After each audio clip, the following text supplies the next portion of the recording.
Praise the Lord. Welcome to live in the living word. ஆண்டவருடைய வார்த்தை இப்படியாக சொல்லப்பட்டிருக்கிறது. ஆதியாகமம் 21ஆம் அதிகாரம் 15ஆம் வசனம் முதல் 19ஆம் வசனம் முடிய. இந்த வசனத்தில் குறிப்பிடப்பட்டிருக்கிற காரியம் ஆகாரை பற்றினது. ஆகார் பெயர்செபா என்ற வனாந்தரத்திலே தன்னுடைய குழந்தையோடு போகும்போது தண்ணீர் காலியானதுக்கு அப்புறமா அவங்க வந்துட்டு குழந்தை ரொம்ப அழுகுது, பசியினாலும் தாகத்தினாலும். அவங்க அப்போ ஒரு செடியின் கீழே குழந்தைய போட்டுட்டு குழந்தை சாகிறத என்னால் பார்க்க முடியாதுன்னு சொல்லிட்டு அவ்வளோ கஷ்டப்பட்டு அழுறாங்க. அதுக்கப்புறமா அவங்க அழுகுறில் இந்த சத்தத்தை தேவன் கேட்டார். தேவன் நிமித்தமாக தேவதூதன் ஆகாரோடு பேசுகிறாங்க.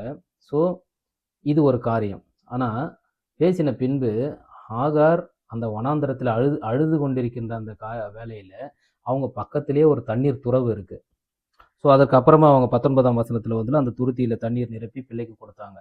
ஸோ இது ஒரு காரியம். ஆனால் பக்கத்தில் இருக்கிற துறவு தண்ணீர் இருக்குது, ஆனாலும் அவர்களின் பாரம், பிரச்சனைகள், கஷ்டங்களின் நிமித்தமாக பக்கத்தில் இருக்கிற தண்ணீர் துறவு அவங்க கண்களுக்கு தெரியாமல் போயிடுச்சு. ஸோ இதே காரியம்தான் நம்மளுடைய வாழ்க்கையில்.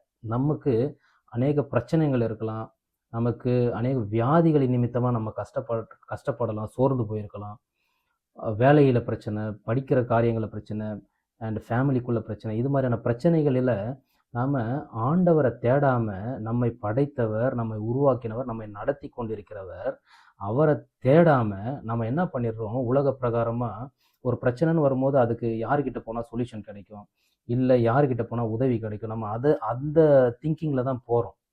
ஆனாலும் நம்ம கைவிடப்பட்ட நிலைமை, எல்லா கதவுகளும் பூட்டப்பட்ட நிலைமையாக இருந்தாலும் நமக்கு உதவி செய்யக்கூடிய ஒரே வல்லமை படைத்தவர் நம்முடைய ஆண்டவராகிய இயேசு கிறிஸ்து மட்டும்தான். ஸோ நம்ம கைவிடப்பட்டவர்களாய் உணர்ந்தாலும், நமக்கு பிரச்சனைகள் பெருசாக தோன்றினாலும் ஆண்டவர் நம்மை பார்த்து கொண்டே இருக்கிறார். நம்மை குறித்ததான அவரது திட்டம் ரொம்ப பெருசு.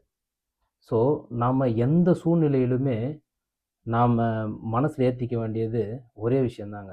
முதல்ல ஆண்டவருக்கு தெரியப்படுத்திடணும். அவர் கரத்தில் நம்ம ஒப்பு கொடுத்துடணும். அவர் நிச்சயமாக நடத்துவார்.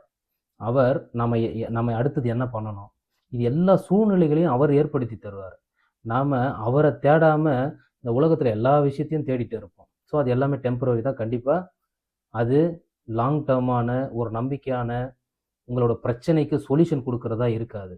ஸோ நாமும் ஆகாரை போன்று கஷ்டத்தினாலும் வருத்தத்தினாலும் பலவீனப்பட்டு உடைந்து அழுகிறதுனால எந்த சொல்யூஷனும் இல்லை. நம்மோடு இருக்கிற ஆண்டவரை நம்ம நோக்கி பார்க்கும்போது நிச்சயம் நாம் நடக்க வேண்டிய வழியிலே அவரோட வார்த்தைகளை கொண்டு அவர் நம்மை நேர்த்தியாய் நடத்த போதுமானவராக இருக்கிறார். ஆமேன். விசுவாசிங்க, கர்த்தர் உங்களை நடத்துவார்.